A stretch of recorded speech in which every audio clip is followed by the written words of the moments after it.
Beaucoup de croyants ont la conviction que tant qu'ils vénèrent le nom du Seigneur, lisent la Bible, prient et se réunissent souvent, qu'ils sont capables de tout sacrifier et qu'ils travaillent pour Dieu, alors ce sont de vrais croyants. Ils pensent que tant qu'ils croient ainsi en Dieu, ils iront au royaume des cieux à son retour. Oui. Croire en Dieu, est-ce vraiment aussi facile que ces personnes le pensent? Si les gens croient en Dieu de cette façon, peuvent-ils vraiment obtenir son approbation?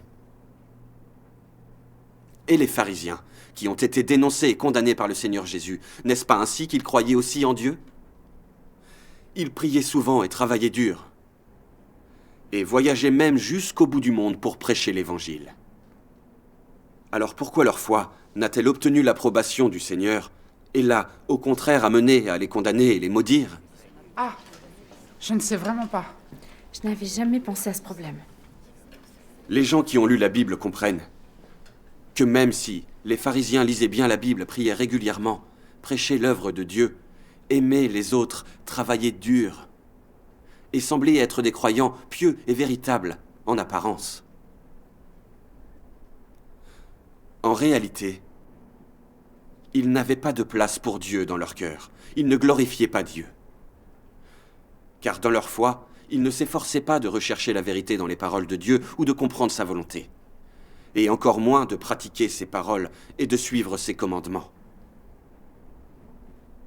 Ils travaillaient uniquement à faire connaître la Bible et la théorie théologique. Ils ne pensaient qu'à célébrer leurs cérémonies, suivre leurs règlements, pour se glorifier, en s'arrangeant pour être adorés par les autres. Ils ont longtemps cru en Dieu de cette façon et n'avaient aucune connaissance de Dieu. Ils ne sont pas devenus obéissants et révérencieux envers Dieu. Et donc, quand le Seigneur Jésus a accompli son œuvre, ils n'ont pas recherché la vérité. Leur opinion sur Jésus était fondée sur leur propre conception et leur imagination.